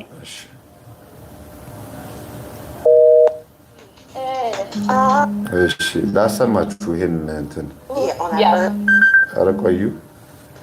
ኧረ በእግዚአብሔር አይ እንዴት ነው ቆይ ነገር ላቆም መሰለኝ። ቅድም ያልኳችሁን ላሰማ ፈልጌ እኮ ነው። እሺ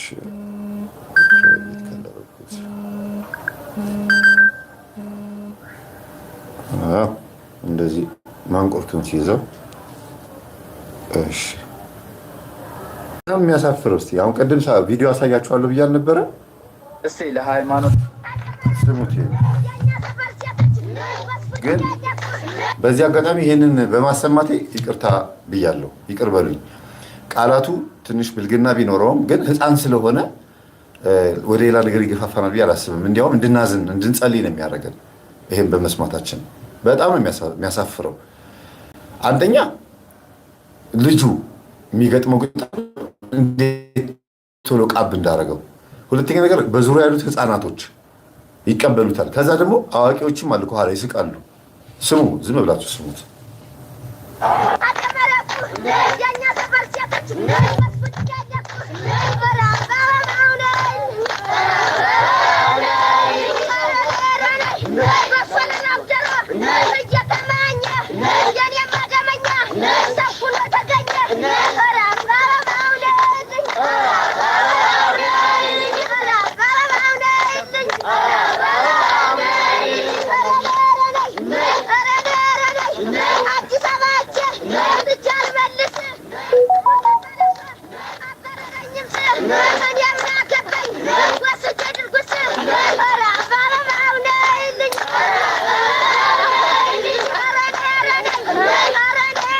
ደግሞ ይሸልሙታል።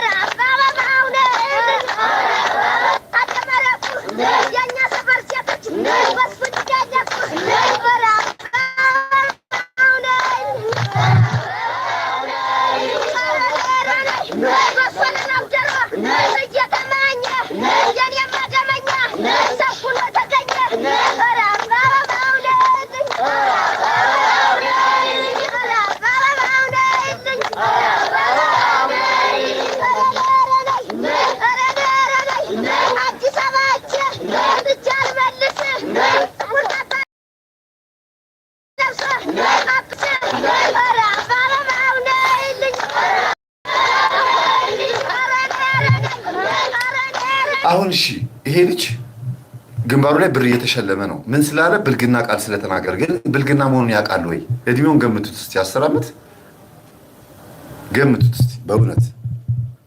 እንደገና ብር መሸለማቸው ብቻ አይደለም፣ ማጨብጨባቸው፣ መሳቃቸው፣ ማጀባቸው ነይ እያሉ ያጅቡታል። በእውነት ቃላቱን እኮ እሱ አሁን ሲናገረው ዱርዮች እዛ ሲጨፍሩ ሰምቶ እንጂ በጽሁፍ አሸብልሮት አይደለም። ደጋግመው እንደሚዘፍኑት ይሄን ዘፈን ያስታውቃል። ለምን? ህፃናት ብዙ ጊዜ አንድን ግጥም የሚይዙት የሆነ ቦታ ላይ ደጋግመው ሰምተውታል ማለት ነው።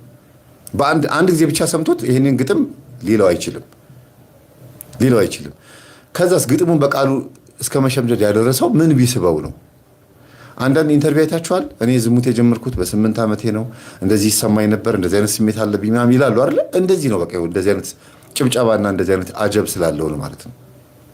አሁን ይሄ ልጅ አሳዳጊ የበደለው ነው የሚባለው ወይስ ቆንጥጡት? አሁን ኮሜንቱን ብታዩት በጣም ነው በቃ የሚገርመው ኮሜንቱ። አንዳንዱ ጭራሽ ኩሩ አማራ ብሎ ይጽፋል። ደግሞ እንትን ግንባሩ ላይ ሲለጠፍበት እንትኑ ብሩን ሲለጥፉለት ዞር ብሎ ብሩን አያየውም፣ ግጥሙ ላይ ነው የሚያተኩረው ምናምን። እኔ ኮሜንት ጸሐፊዎቹ ራሱ መቼም ህፃን አይጽፈውም ኮሜንቱን እንዲህ በዚህ ልክ አንድ ብልግናን ግጥም የሚገጥም ልጅ። ከዛ አንዳንዱ ደግሞ ይሄን ልጅ በቁንጥጫ እርምጃ ይወሰድበት ይላሉ። ለምን? ይሄ ልጅ መመከርም መቆንጠጥም ምን እንደሆነ ራሱ ላይ ገባው ይችላል። ገና ነው ያልከው ነገር ይኸውልህ ባለጌ ነገር ነው ብትሉት ባለጌ ነገር ምንድነው ነው የሚላችሁ። ከመጀመሪያው ጀምሮ ተጣሞ ነው ያደገው ይሄ ልጅ። በጣም ይገርማል። ማንን ነው በርታ ብሮ የምትሉት? እኔ ነው ልጁን ነው በርታ ብሮ አላችሁኝ። እንግዲህ እኔ ከሆነ አመሰግናለሁ። እሺ ሳላመሰግንም ማላልፈው ድንግል ማርያም እናቴ የሚባል ዩቲዩብ በጣም አመሰግናለሁ። እግዚአብሔር ያክብርልኝ። እንደገና ደግሞ ቤተልሔም ደስታ እግዚአብሔር ይስጥልኝ፣ እግዚአብሔር ያክብርልኝ። ኤደን አስገዶም እግዚአብሔር ይስጥልኝ፣ ተባረኪ። በወጣ የተካብ ያለው ሌሎቻችሁ ስማችሁ ያልጠቀስኳችሁን በሙሉ ያመለጠኝ ማለት ነው። እዚህ ጋር ማየት ያልቻልኩት በሙሉ እግዚአብሔር ይስጥልኝ፣ ተባረኩ፣ እግዚአብሔር ይስጣችሁ። እናቴ ቅድስት ድንግል ማርያም በወጣት ተካላችሁ። ያሳዝናል በእውነት እንዲህ አይነት ግጥም እሺ አሁን ልክፈተው። በቃ ወደ ዋናው ፕሮግራማችን ንግባ። ብዙ ሰዓት አልይዝባችሁ። ያው ከፍቼዋለሁ።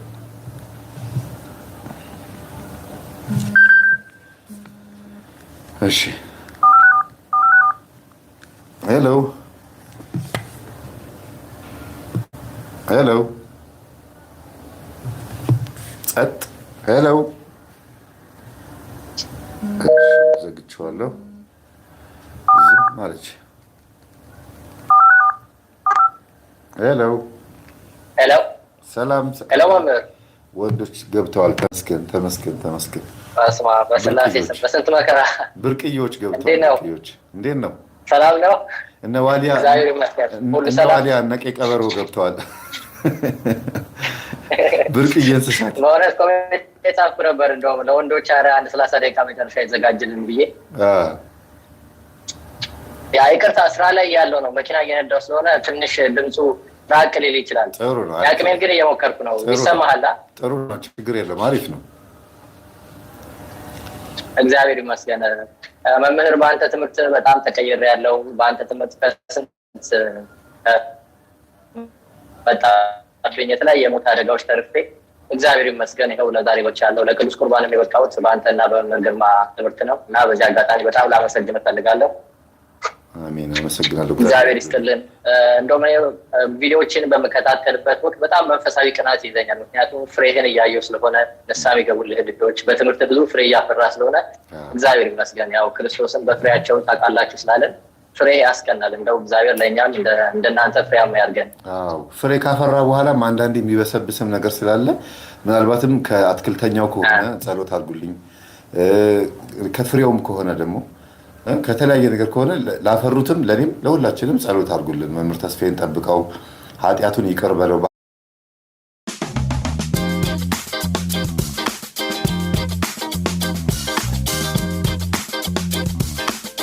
ከሰሞኑ የአንድ አስገራሚ ታሪክ ያላትን የዩኒቨርሲቲ መምህር ታሪክ አቅርበን ነበር። የልጅነት ፍቅሯ ገና ተማሪ ሆነ ያረገዘችለት ግልጽና ግልጽ የሆነ ህልም አየሁ። ከህልሙ በኋላ ሊሰናከል ይችላል። አንድ መምህር ዘማዊ ከሆነ፣ ገንዘብ ወዳድ ከሆነ፣ አስማተኛና ድግምተኛ ከሆነ፣ አንድ የቤተክርስቲያን አገልጋይ አሰናካይ ከሆነ ስንት ሰው ጥሎ ቤተክርስቲያን እንደሚጠፋ አስበው፣ ስንት ሰው እንደሚሰናከል እና በእኛ ምክንያት ስንት መንጋ ነው የሚበላሸው እና ለእኛም ጸልዩልን። እሺ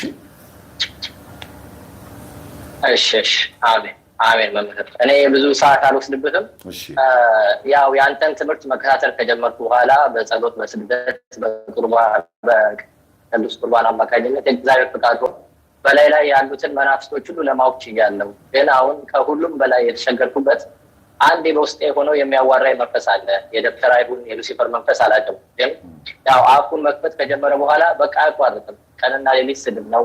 በቃ ምንም እንትኑን ልቆጣጠሩ አልቻልኩም አንደበቱን እና ያው አፍን ዝጋ እያልኩ ለመቀጥቀጥ ሞክራለሁ። ርዕስ ወስጄ በቅዱስ ቁርባን እግዚአብሔር አንደበቱ እንዲያስርልኝ ብዙ ነገር ሞክሬያለሁ። ግን አንደበቱን ልቋቋመው አልቻልኩም። በቃ ከእመቤታችን ከቅድስት ድንግል ማርያም ጀምሮ ቅዱሳን አይቀረው፣ እግዚአብሔር አይቀረው፣ የስላሴ አይቀሩት። በቃ ስድብ ብቻ ነው ቀንና ሌሊት በአእምሮ ውስጥ የሚያመጣብኝ እና ከልቤ ተነስቶ ነው የሚያወራው። በቃ ቀኑ ሙሉ ሰማዋለሁ እና ለእሱ ብዙዎቹ እኔም ጓደኞች እንደዛ የሚሰቃዩ ስላሉ ለእሱ መፍትሄ ብለህ የምታስበውን ነገር ብትነግረን በጣም ደስ ይለኛል። እሺ ወንድሜ፣ እየነዳህ ትሰማኛለህ?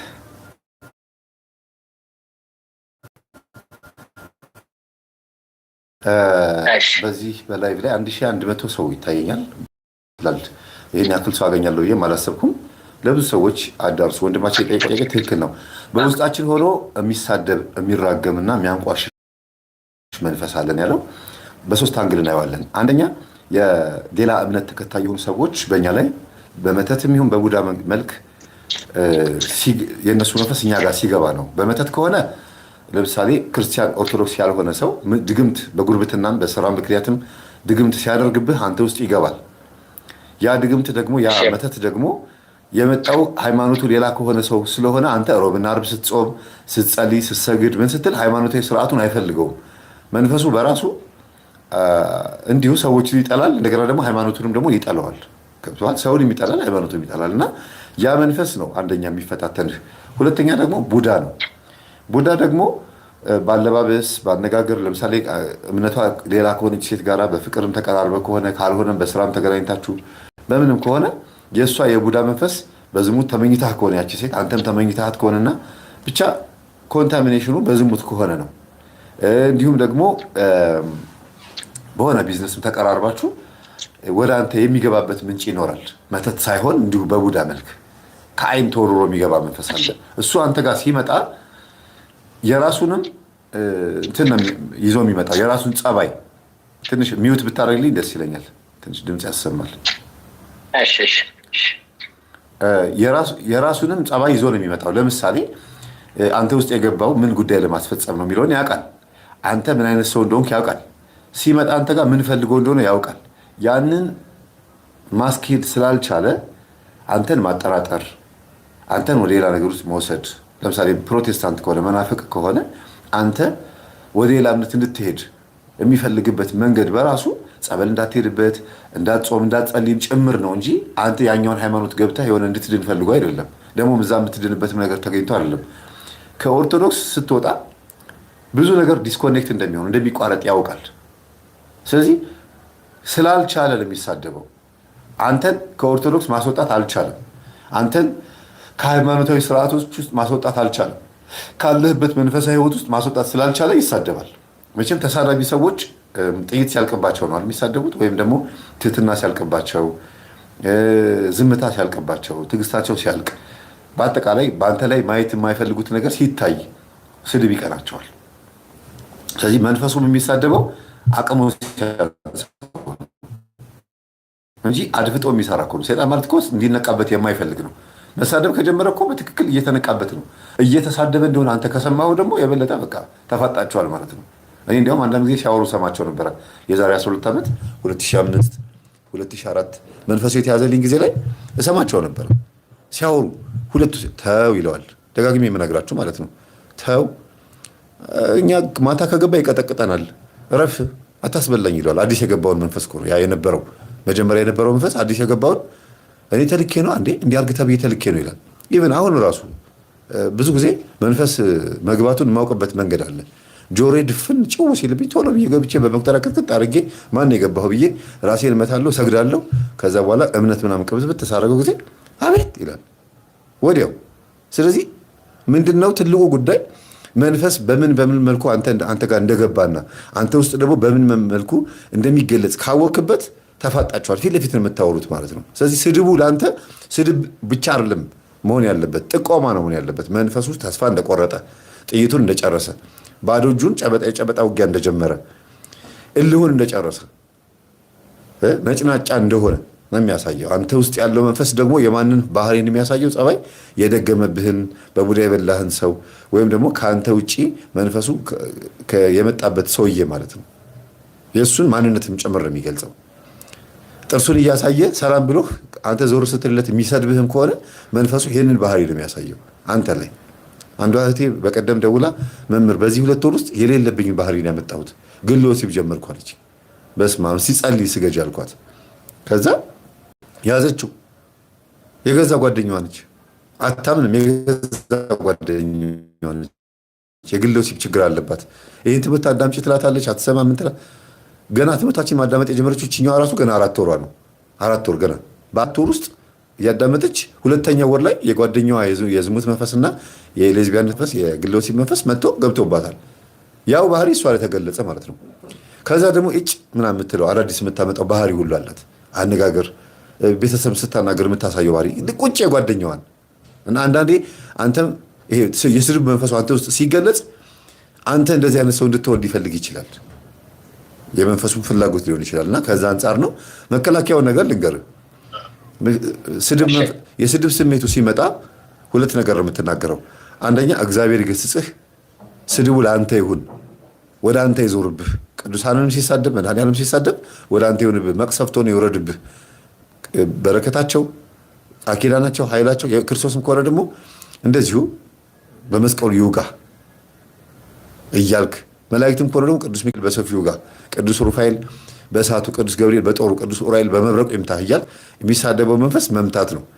ሌላ 2ኛ ነገር ደግሞ እንደዚህ ሲሳደብ ውስጥህ ሳቅበት።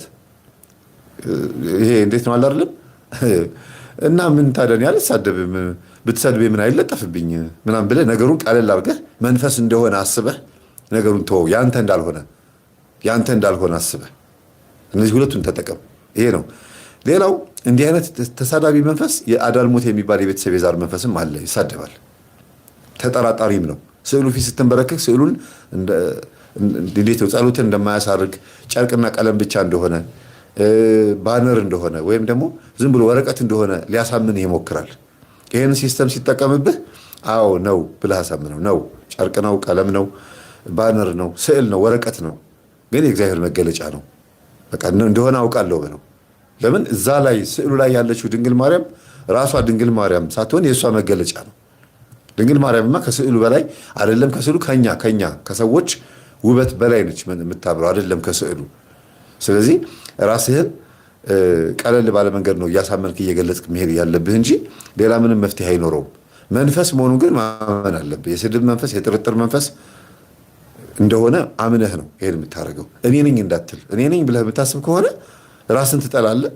የሆነ መናፍቅ የሆነ ቃላት ሲናገር ከሰማ እንዴ እውነቴን ነበር ለካ እውነት ነው ልሳደብ የምሞክረው ውስጥ የሆነ ነገር ስለገባው ነው ብለህ የሆነ ጥምም ትላለህ አይደል? ገብቶኛል። የሚገርም መምህር አሁን ያልከው እውነትም አንዱ እኔ ላይ ያስደገመብኝ የህንድ ሰው ነው። ያው አህዛብ ነው፣ የጣዖት አምላኪ ነው። ከእሱ ጋር የተያዘ ነው ብዬ አስባለሁ። አብሬ የነበርኳትም ጊዜ ነጭ ነበረች። ያው ሃይማኖት አልነበራትም። ከእሷ ጋር ወደ 2 ዓመት በላይ ቆይቻለሁ። የእሷ ኤክስ ነበረ። አይቶኛ ያቅም አላውቅም። በቅናት ብቻ እንዴት ከሰው ጋር ትሆናለች በሚል ከፌስቡክ ላይ ነው ፎቶ ወስዶ ያስደገምበት። በጣም ይገርማል። ያ እና ብዙ ጥላወጊ ሌሎች ሞክረዋል። የእግዚአብሔር ቸርነት ሆኖ ብዙ ጊዜ ተርፌ ያለው እመቤታችን እያዘችልኝ ብዙ ነገር ለማድረግ ሞክረዋል። አሳብደው ግደለው ተብሎ ይላካል። በእግዚአብሔር ቸርነት ብዙ ነገር አልፍ ያለው ግን ያው በቃ አንተ እንዳልኩ ነው የሚሆነው። አዎ እንደዛ ነው የሚሆነው። ከዚያ አልፍም ጸሎት አድርግ።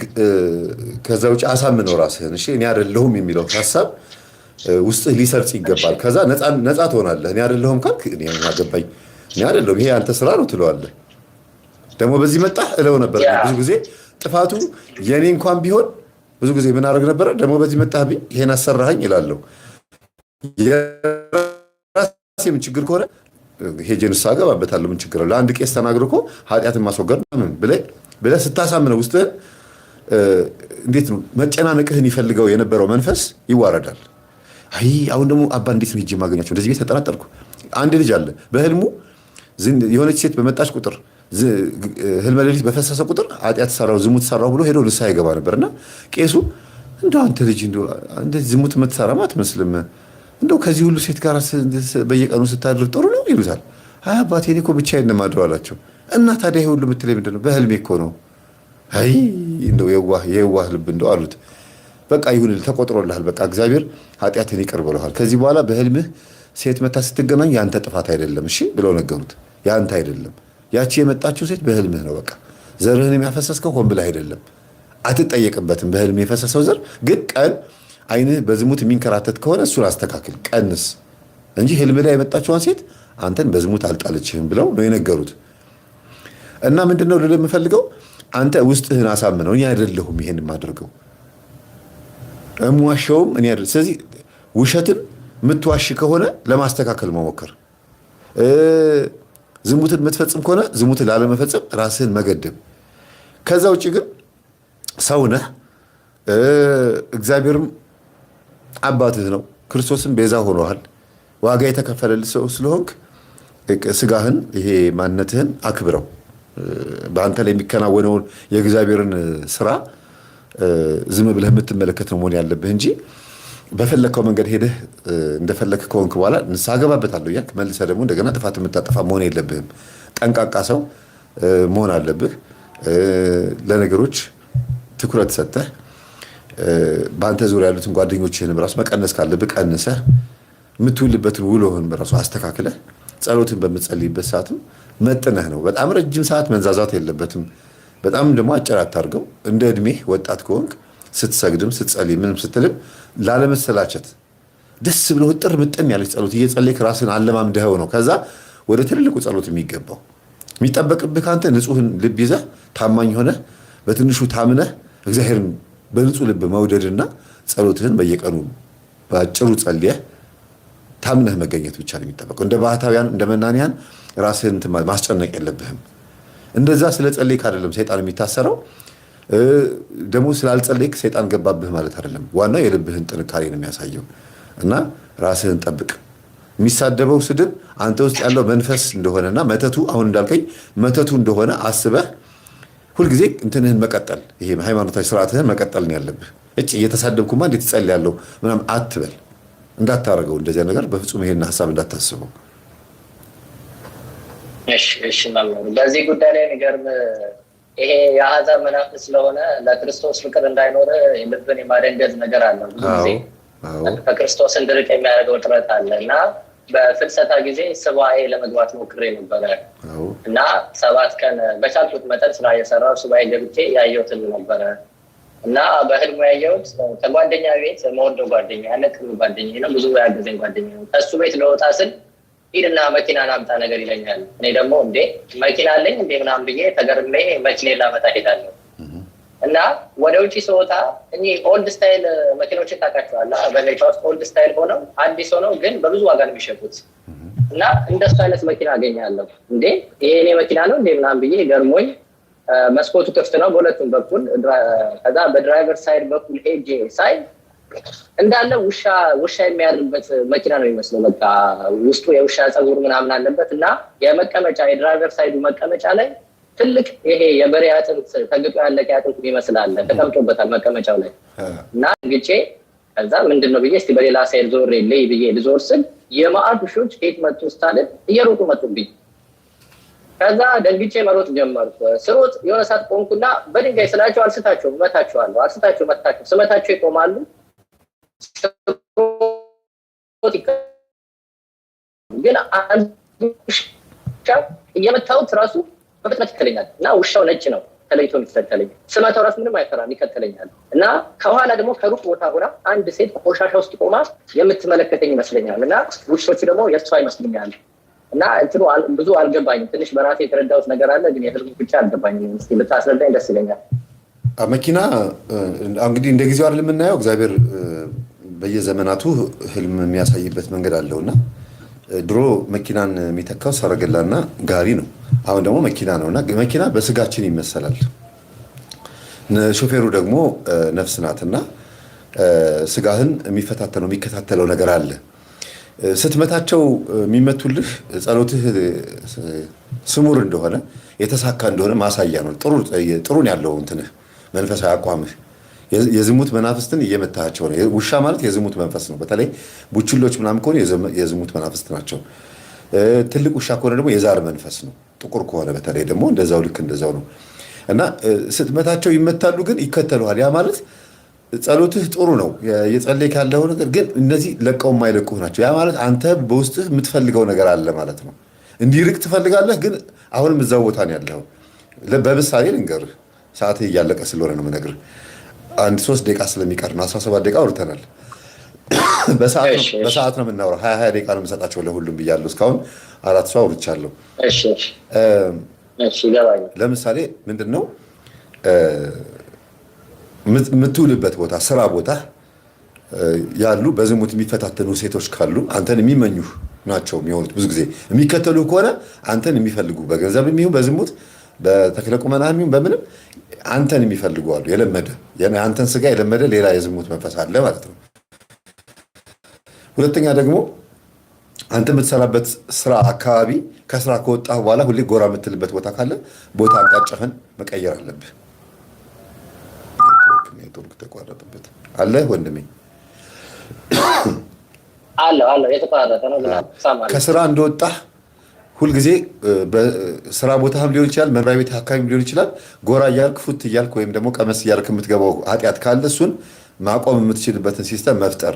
ለምን ባጠገባቸው ነው የምታልፈው። ውሾቹ የሚከተሉህ ለዛ ነው። እነሱ በሌሉበት መስመር መሄድ የምትችልበት ሁኔታ ካለ፣ ማስተካከል ያለብህ የስራ ጸባይ ካለ፣ የገንዘብ አወጣጥህን በአጠቃላይ የህይወትን እንትን አካሄድ አስተካክለው ማለት ነው። ግን በደፈናው ነው የምነግርህ። ዲቴል እያንዳንድ ቃል በቃል ከነገርኩ ልትጨናነቅ ስለምትችል ነው። የዝሙት መናፍስቶቹ ይከታተሉሃል ማለት አንተ በእነሱ አቅጣጫ ስለምትሄድ የዛን ሰዓት ነው የሚያዩህ። እየመታቸው እያባረርካቸው የሚከተሉ ከሆነ በመንገዳቸው ላይ ሄደሃል ማለት ነው። ለዚህ ነው ርቀው የማይርቁት። ስለዚህ ከመንገዳቸው ውጣ። ምን እንደሆነ አንተ ነው የምታውቀው። አሁን እዚህ ጋር ዲቴል ማድረግ አልችልም። ከመንገዳቸው ዞር በል። በዙሪያ ያሉ እህቶች ካሉ ዝሙት መንፈስም ከሆነ በውሻ ደግሞ የሚጠቀስ የሚገለጽ ደግሞ ሌላ አለ፣ ወደ ጥፋቱ የሚመለስ ይሄ ኃጢአታቸውን ያልተው ጓደኞች ካሉ ውሻ በዝሙት ብቻ ሳይሆን የሚገለጸው ወደ ጥፋቱ ኃጢአትን አሁንም ከሚሰሩ ሰዎች ጋርም ይመሰላል እና ይሄ ንስሐ የማይገቡ አሁንም ዝሙት የሚፈጽሙ ወንዶች ጓደኞች ካሉ እንብላ፣ እንጠጣ፣ እንጨፍር፣ እንዝናና፣ እንጫወት የሚሉ ዓለማዊ የሆነ ባህሪ ያላቸው ጓደኞች ካሉ በርቀት ነው መሆን ያለበት የሚል ነገር ያሳያል። ለዚህ ነው እና አይለቁህም፣ ይደውሉልሃል። የት ያለው ምናምን ብሎ ደውለውልህ ሼም እንዲይዝህ ሊያደርጉ ይችላሉ። ይሄን ነገር አስተካክል ማለት ነው። ግዴታ ከሴት ጋር ብቻ የሚያገናኘው ነገር አይደለም። እሺ ወንድማችን ተቋርጦበታል መሰለኝ ኔትወርክ።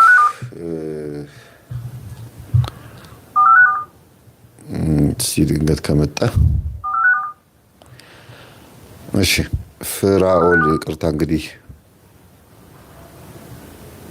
ተቋርጦበታል። እሺ